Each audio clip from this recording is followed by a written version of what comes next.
میرا دل بدل دے، میرا دل بدل دے،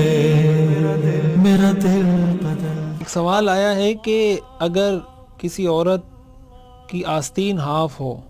اور اس نے اتنا بڑا دوپٹہ پہنا ہو جس سے اس کے ہاتھ نہ کھلیں اور ہاتھ پورے چھپ جائیں تو کیا اس کی نماز ہو جائے گی یا نہیں ہوگی؟ تو جہاں تک نماز کا تعلق ہے، اگر یہ بات یقینی ہے کہ نماز کے پورے دورانیے میں اس کے ہاتھ چھپے ہوئے ڈھکے ہوئے اور نہیں کھلے تو نماز تو بہرحال ہو جائے گی، اس لیے کہ اصل مقصد یہ کہ جو عورت کا سطر ہے وہ چھپا ہوا ہونا چاہیے، اور عورت کا پورا جسم سوائے اس کے ہتھیلیوں کے، اس کے قدموں کے اور چہرے کے، یہ باقی پورا سطر ہے، لہٰذا یہ پورا جسم، اس کے بال سارے ڈھکے ہوئے ہوں گے تو نماز ہوگی، ورنہ نماز ہی نہیں ہوگی۔ تو اگر ساری نماز میں یہ جسم ڈھکا ہوا ہے تو نماز ہو جائے گی، اس میں کوئی حرج کی بات نہیں، لیکن ایک بات یہ یاد رکھنی چاہیے کہ عورتوں کے لیے اس طرح کے کپڑے پہننا، بالخصوص نامحرم مردوں کے سامنے یا اس طرح کی مجلس میں یا رستوں میں کہ جہاں اس پر کسی غیر محرم کی نظر پڑتی ہو، ایسے کپڑے پہننا جائز نہیں ہے اور حرام ہے۔ حضور علیہ الصلوۃ والسلام نے ارشاد فرمایا، صنفان من اہل النار لم ارہما، کہ میری امت کے دو جہنمی طبقے ایسے ہیں جن کو میں نے اب تک نہیں دیکھا، لیکن میری امت میں وہ طبقے آئیں گے۔ ان میں سے ایک طبقہ جن کو حضور نے فرمایا کہ یہ جہنمی ہیں، آپ نے فرمایا نساء کاسیات عاریات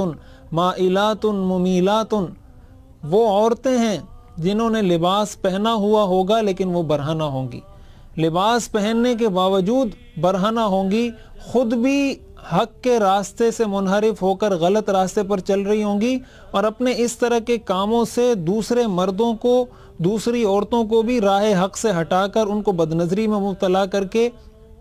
یا ناجائز کاموں میں مبتلا کرنے کا ذریعہ بنیں گی۔ آپ نے فرمایا لا يدخلن الجنہ، ایسی عورتیں جنت میں داخل نہیں ہوں گی، ولا يرحن ریحها، اور اس کی خوشبو بھی نہیں سونگھ سکیں گی، وَإِنَّ رِيحَهَا لَتُوجَدُ مِن مَّسِيرَةِ كَذَا وَكَذَا، حالانکہ جنت کی خوشبو بہت دور دور تک محسوس کی جائے گی، بہت دور دور سے لوگ اس کو سونگھ سکیں گے، لیکن ایسی عورتیں اس کی خوشبو سے بھی محروم رہیں گی۔ تو اب اس سے ہمیں پتہ چلنا چاہیے کہ جو چست لباس پہنا جاتا ہے، جو تنگ لباس پہنا جاتا ہے، یا ایسا لباس پہنا جاتا ہے جس سے جسم چھلکتا ہے، یا ایسے مختصر کپڑے پہنے جاتے ہیں جیسے ہاف آستین ہے جس سے اس کا آدھا ہاتھ نظر آ رہا ہے، یہ اس کے سطر کا حصہ ہے، ایسا لباس پہننا کسی غیر محرم مرد کے سامنے بالکل بھی جائز نہیں ہے اور حرام ہے، اس سے مکمل اجتناب کرنا چاہیے۔ میرا دل بدل دے، میرا دل بدل دے، میرا دل بدل دے، میرا دل بدل دے۔